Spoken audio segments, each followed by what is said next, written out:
How is it going, YouTube? It is time to review Heroes War, and I think a lot of people are interested about this. I've had 10 to 20 messages of people asking me what I thought about this game, if I'm playing this game, a reroll guide for this game, and I think I'm going to skip all of that and just go straight to the review. If you are a fan of this game, I am sorry, I do not share that opinion, but now I'm going to explain why. As always, guys, we are giving away an $100 gift card if we can get up to 2,000 subscribers on this here good old YouTube channel.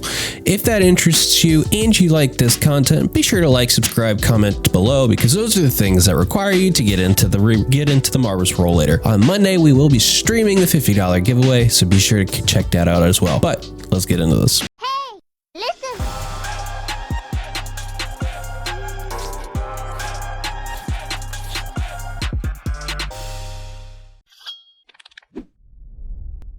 Just do it! All right, guys. So first things first, let's talk about the graphics in this game. I actually think that the game does a pretty good job here of doing graphics. Now, it is only natural to be looking at people like this or go into the contracts here, and we look at all the different models that they're giving us here on the surface. And I mean, overall, they're kind of a little lackluster. They kind of seem a little generic, and that's because they are. I think overall, the in-game graphics are like a 5 to a 6. There's enough charm here. There's enough uniqueness out of these characters for it to be worth it. The models themselves are fairly fluid. The styling on the graphics and things and the shading, it reminds me of Blade and Soul, the MMO game. There's enough to enjoy here out of the graphics engine to get a lot out of it, to feel like you can get engaged in things. But that isn't even really the beautiful part about this. This game has some amazing in-game cutscenes, probably top tier in the entire industry when it comes to those. I was actually amazed getting into this game, the cutscenes that I saw, and the graphics and the cutscenes leads me to the next part, the story. The story overall is pretty interesting. You do have both sides of the coin, similar to something like Exo's Heroes. You have this nice little grindable area, and on this reroll account, we haven't got that far, and there isn't a ton of story here, but it is slightly difficult the further you get up here. The storyline itself it's okay. The cutscenes are really what you're here for. It's pretty par for the course in terms of the actual story development of this game, how attached you get to the different characters. The actual things that aren't the cutscenes, though, are the very lackluster pop-ups and really poorly done voice acting.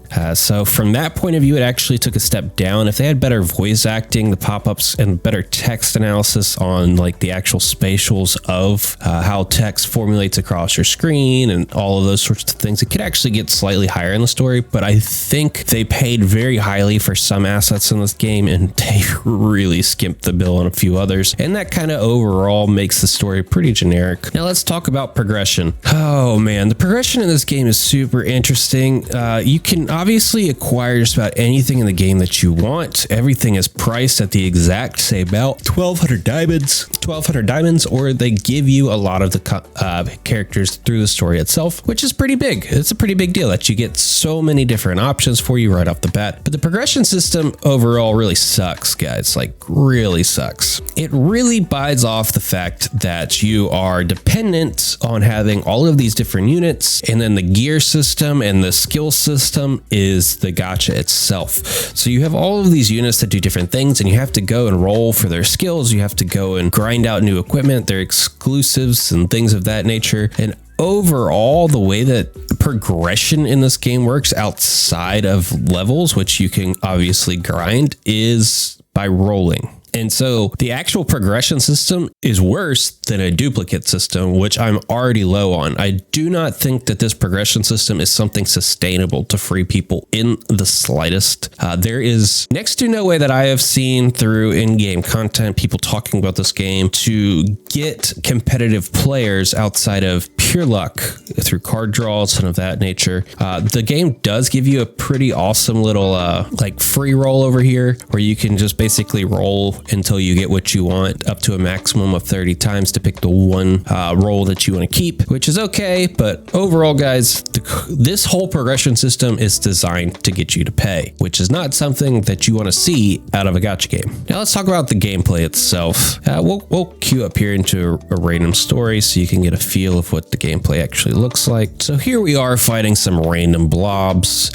and we have the ability to move around this small little circle to position ourselves. And as you can see right off the bat, your positioning means very, very, very, very little in the scope of how a battle plays out. Maybe at the highest ends, you'll have some opportunities for your positioning to make, but honestly, they're trying to go for a strategic type of gameplay and not the flat out JRPG. But overall, guys, this is a far inferior version to tactical games like Fire Emblems, and there's just no reason that this really needs to exist. To be completely honest with you, this is just a very, very bad mechanic. It makes the game a lot less fluid in my mind than if you were to just have like a grid system, if you were to just have like just a range, or even just JRPG system as a whole. Like, there's very little tactics that come out of something like this, and I think overall that it's a very, very poorly designed thing. If anything, they should have made the battlefields bigger and gave it more maneuverability here for you to actually get about the process as itself in the way that it feels more fluid. But I think they were just trying to find any sort of uniqueness that they could find, and I think they settled on something very subpar to industry average here. The JRPG system in itself is pretty interesting, though. There are enough unique characters and how they function out for you to think about doing a couple of different builds and things of that sort, which leads us directly into uniqueness. This game, I mean, it's okay. It definitely has its own feel to it, which makes it average in terms of uniqueness. For you to actually feel like you're in the game and not in another game is pretty average. But then it kind of loses some quality in the way that it actually plays out the game. It feels very subpar, to the point that it actually takes away from the unique feeling that you have in the game, unless the uniqueness you're going for is frustration. So I think the actual gameplay component of this game is really limiting. I could see people potentially just enjoying a playthrough, or if they want to turn it into an auto battle gacha, finding more uniqueness out of the game than somebody that actually wants to play through and have some thoughts about strategy and of that such. But right now, guys, this game just feels very lackluster in terms of branding it itself, in terms of the actual gameplay that it has going forward. And then there's this one glaring aspect that really, really drives you insane. You've definitely heard me talk about this already in this video, but the monetization in this game is abysmal, guys.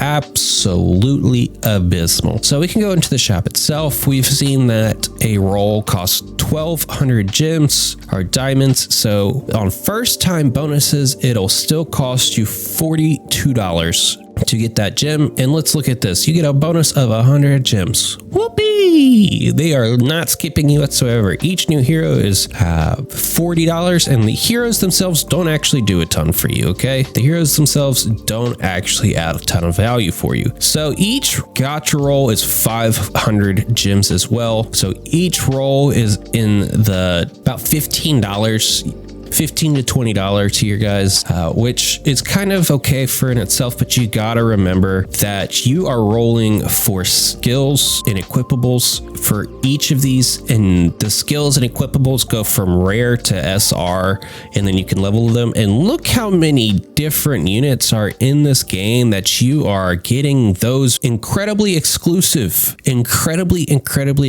options for. Guys, getting something usable in this game it's random, okay? It doesn't really make a ton of sense. You are building your teams out based off what you get in the gacha, period, okay? There's little to no decision making past that point. If you get great skills in the gacha, you're kind of pigeonholed into those using those characters. And if you want to have the uniqueness of your team established, you gotta be ready to wail, baby. And then there's this really, really interesting mechanic of you come in here and you want to collect all of the perks for it. Well, there's this season 1 clear pack where the only way you can get additional rewards for perfect clearing it is to give them $26 for the first season of the game. And they give you, oh boy, 27, 37, 42. So you're getting about 8 rolls overall, guys. $26 for 8 10Xs, pretty solid value. There's nothing more to it, guys. If you want to progress in this game, you very much have to pay very quickly. I think you can get probably about to chapter 7 or 8 without paying a dime. I don't think that clearing the entire game at this point that I am aware of on elite mode is even possible. So overall, the monetization in this game is abysmal. This game screams cash grab. It screams very little advancement. The entire thing is getting you to do a card draw, to try to get more equipment, to try to get more skills, to buy additional characters, and I'm just not here for it. I think this monetization strategy is abysmal. Now, it does get a 2 in my opinion, because you can play it. They do give you some things as a freebies. There are different gachas out there, guys, that don't even do that, so kudos to them, I guess. And then last but not least, we have the community aspect. This game is non-existent. It had very minimal hype going into the game, and it quickly lost it. There's very little YouTube traffic for this game. There's very little Reddit traffic. There is next to no Twitter traffic. And I've met one person of the 40 plus that have told me that they've played this game that are actually sticking to it. So if you are the 1 in 40 chance of liking this game, I'm sorry. I don't see a future for you in this game. I'll gladly be wrong on that effect. If you are an advocate for this game, please let me know below. Let's have a civil conversation about this game. It doesn't need to be anything personal between you and me, but I have some very personal grief for come to us about this game, because this game to me is everything wrong with the gacha industry. So guys, take care. Peace.